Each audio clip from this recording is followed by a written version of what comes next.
ಜ್ಯೋತಿ ಫಲಾನುಭವಿಗಳು ಅವರ ಒಂದು ಡೀಟೇಲ್ಸ್ ಅನ್ನ ತೆಗೊಳ್ಳೋದಕ್ಕೆ ಸರ್ಕಾರ ನಿರ್ಧಾರವನ್ನ ಮಾಡಿರುವಂತದ್ದು. ಆ ಪ್ರಕಾರವಾಗಿ ಮಲ್ಲೇಶ್ವರಂನಲ್ಲಿ ನಾನಿದ್ದೀನಿ. So Malleshwaram 8990 section Malleshwaram sub division ನಲ್ಲೂ ಕೂಡ ಈಗಾಗಲೇ ಮನೆ ಮನೆಗೆ ತೆರಳಿ ಬೆಸ್ಕಾಂ ಸಿಬ್ಬಂದಿಗಳು ಗೃಹಜ್ಯೋತಿ ಫಲಾನುಭವಿಗಳ ಪರಿಶೀಲನೆಯನ್ನ ಮಾಡ್ತಾ ಇದ್ದಾರೆ. ಇವತ್ತಿನಿಂದ ಈ ಫಲಾನುಭವಿಗಳ ದಾಖಲೆ ಪರಿಶೀಲನೆ ಶುರುವಾಗಿದೆ. ಮೊದಲಿಗೆ ಮನೆಯಲ್ಲಿ ಆಧಾರ್ ಕಾರ್ಡ್ ಲಿಂಕ್ ಆದವರ ಮನೆ ಇದ್ದಾರಾ ಅಂತ ಹೇಳಿ ಹುಡುಕೊಂಡು ಹೋಗ್ಲಾಗುತ್ತೆ. ನಂತರ ಅವರಿಗೆ ಒಂದು ನಂಬರ್ ಅನ್ನ ಕೊಡಲಾಗುತ್ತೆ, OTP ಬರುತ್ತೆ, ಅದರ ಒಂದು ಪರಿಶೀಲನೆ ಕೂಡ ನಡೆಯುತ್ತೆ. ಆರಂಭದಲ್ಲಿ ಕೇವಲ ಆಧಾರ್ ಕಾರ್ಡ್ ಮತ್ತೆ ಕರೆಂಟ್ ಬಿಲ್ ಇದ್ರೆ ಮಾತ್ರ ಸಾಕಾಗ್ತಾ ಇತ್ತು. ಆದ್ರೆ ಈಗ ವೆರಿಫಿಕೇಶನ್ ಸಮಯದಲ್ಲಿ ಅವರು APL ಕಾರ್ಡ್ ಹೋಲ್ಡರ್ ಅಥವಾ BPL ಕಾರ್ಡ್ ಹೋಲ್ಡರ್ ಅನ್ನೋದು ಕೂಡ ಚೆಕ್ ಅನ್ನ ಮಾಡಲಾಗುತ್ತೆ. ಅಷ್ಟೇ ಅಲ್ಲ, ಕರ್ನಾಟಕದ ಮತದಾರರ ಅನ್ನೋದನ್ನ ಗುರುತಿಸೋದಕ್ಕೆ ವೋಟರ್ ಐಡಿಯನ್ನ ಕೂಡ ಪರಿಶೀಲನೆ ಮಾಡಲಾಗುತ್ತೆ. ಜೊತೆಗೆ ಜಾತಿಯ ಒಂದು ವಿವರಗಳನ್ನ ಕೂಡ ಪಡೆಯಲಾಗುತ್ತೆ. ಅಂದ್ರೆ ಅವರು SC ST OBC ಕ್ಯಾಟಗರಿಗೆ ಸೇರಿದ್ದಾರಾ, ಇವೆಲ್ಲನೂ ಕೂಡ ಮಾಹಿತಿಯನ್ನ ಕಲೆ ಹಾಕಲಾಗುತ್ತೆ.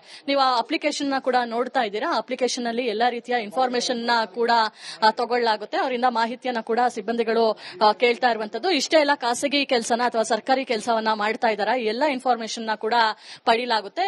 ಈಗ ಇವತ್ತಿನಿಂದ ಈ ಒಂದು ಕಾರ್ಯ ಇಡೀ ರಾಜ್ಯದಲ್ಲಿ ಆರಂಭ ಆಗಿದೆ. ಸಿಬ್ಬಂದಿಗಳು ಜೊತೆಗೆ ಅಧಿಕಾರಿಗಳ ಟೀಮ್ ಕೂಡ ಈಗಾಗಲೇ ಬಂದು ಮನೆ ಮನೆಗೆ ತೆರಳಿ ಪರಿಶೀಲನೆಯನ್ನ ಮಾಡ್ತಾ ಇರುವಂತದ್ದು. ಈ ಎಲ್ಲಾ ಒಂದು ಮಾಹಿತಿಯನ್ನ ಸರ್ಕಾರಕ್ಕೆ ಸಲ್ಲಿಕೆಯನ್ನ ಮಾಡಲಾಗುತ್ತೆ. ಮತ್ತೊಂದು ಕಡೆ ಈ ಪರಿಶೀಲನೆ ಹಂತದಲ್ಲಿ ಯಾವುದೇ ಹೊಸ ಅರ್ಜಿಯನ್ನ ಕೂಡ ಸ್ವೀಕಾರ ಮಾಡೋದಕ್ಕೆ ಸರ್ಕಾರ ನಿರ್ಧಾರವನ್ನ ಮಾಡಿದೆ. ಅಂದ್ರೆ ಗೃಹಜ್ಯೋತಿ ಹೊಸದಾಗಿ ನಾನು ಏನಾದರೂ ಅರ್ಜಿ ಹಾಕ್ತೀನಿ ಅಂತ ಹೇಳಿದ್ರೆ ಆ ಒಂದು ಅರ್ಜಿ ಕೂಡ ಇರೋದಿಲ್ಲ. ಇನ್ನು ಹೊಸ ಅರ್ಜಿ ಯಾವ ರೀತಿ ಇರುತ್ತೆ ಅಂತ ಹೇಳಿ ಒಂದು ಅರ್ಜಿಯನ್ನ ಪಡೆಯುವಂತಹ ಪ್ರಯತ್ನವನ್ನ ಮಾಡ್ತೀನಿ.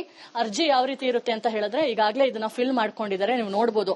ವಿದ್ಯುತ್ ಸರಬರಾಜು ಕಂಪನಿಯ ಹೆಸರೇನು ಬೆಸ್ಕಾಂ ಬೆಂಗಳೂರಿನಲ್ಲಿರೋದ್ರಿಂದ, ಜೊತೆಗೆ ವಿದ್ಯುತ್ ಬಿಲ್ಲಿನ ಖಾತೆಯ ಸಂಖ್ಯೆಯನ್ನ ಪಡೆಯಲಾಗುತ್ತೆ. ಫಲಾನುಭವಿಯ ಆಧಾರ್ ಸಂಖ್ಯೆಯನ್ನ, ಹಾಗೆ ಆಧಾರ್ ಕಾರ್ಡ್ ನಲ್ಲಿ ಇರುವಂತಹ ಫಲಾನುಭವಿಯ ಹೆಸರು, ಗೃಹಜ್ಯೋತಿ ಯೋಜನೆಗೆ ನೋಂದಾಯಿಸಿದಂತಹ ಫಲಾನುಭವಿಯ ಮೊಬೈಲ್ ಸಂಖ್ಯೆ ಯಾವ್ದಿರುತ್ತೆ ಅಂತ, ಈ ಮೊಬೈಲ್ ಸಂಖ್ಯೆಯನ್ನ ಹಾಕಿದ ಕೂಡಲೇ OTP ಬರುತ್ತೆ, ಅದನ್ನ ಕೂಡ ಹೇಳಲಾಗುತ್ತೆ. ಜೊತೆಗೆ ಮನೆ ಮಾಲೀಕನ ಬಾಡಿಗೆದಾರರ ಅನ್ನೋದು ಕೂಡ ಕೊಡಬೇಕಾಗುತ್ತೆ. ಜೊತೆಗೆ ಫಲಾನುಭವಿಯ ಪಡಿತರ ಚೀಟಿ ಹೊಂದಿರುವ ಮಾಹಿತಿಯನ್ನ ಸರಿಯಾಗಿ ಹಾಕಬೇಕಾಗುತ್ತೆ. ಇದರಲ್ಲಿ APL BPL ರೇಷನ್ ಕಾರ್ಡ್ ಅನ್ನೋದನ್ನ ಹಾಕಬೇಕಾಗುತ್ತೆ. ಇದರಲ್ಲಿ ನೀವು ನೋಡಬಹುದು CM DKಶಿ ಅವರ ಒಂದು ಭಾವಚಿತ್ರ, DCM ಆದಂತಹ ಡಾಕ್ಟರ್ G ಪರಮೇಶ್ವರ್ ಅವರು, ಜೊತೆಗೆ ಇಂಧನ ಖಾತೆಯನ್ನ ಹೊಂದಿದ್ದಂತಹ ಹಿಂದೆ KJ ಜಾರ್ಜ್ ಅವರ ಫೋಟೋವನ್ನ ಕೂಡ ಹಾಕಲಾಗಿದೆ. ಒಟ್ಟು 11 ಪ್ರಶ್ನೆ ವಿವರಗಳನ್ನ ತುಂಬಬೇಕಾಗುತ್ತೆ. ಆಗ್ಲೇ 7 ತೋರಿಸಿದೆ, ಇದು 8ನೇದು. ಫಲಾನುಭವಿಯ ಕರ್ನಾಟಕ ರಾಜ್ಯದ ನೋಂದಾಯಿತ ಮತದಾರರ ಹೌದು ಅಂತ ಹೇಳಿದಾಗ ಅವರ ಒಂದು ಎಪಿಕ್ ನಂಬರ್ ಅನ್ನ ಕೂಡ ಹಾಕಬೇಕಾಗುತ್ತೆ. ಎಪಿಕ್ ನಂಬರ್ ಅನ್ನ ಹಾಕಲಾಗಿದೆ. ಜೊತೆಗೆ ಯಾವ ಒಂದು ಕ್ಯಾಟಗರಿಗೆ ಸೇರಿದ್ದಾರೆ, ಯಾವ ಜಾತಿ ಅಂತ ಅದು ಕೂಡ ಟಿಕ್ ಮಾಡಬೇಕಾಗುತ್ತೆ.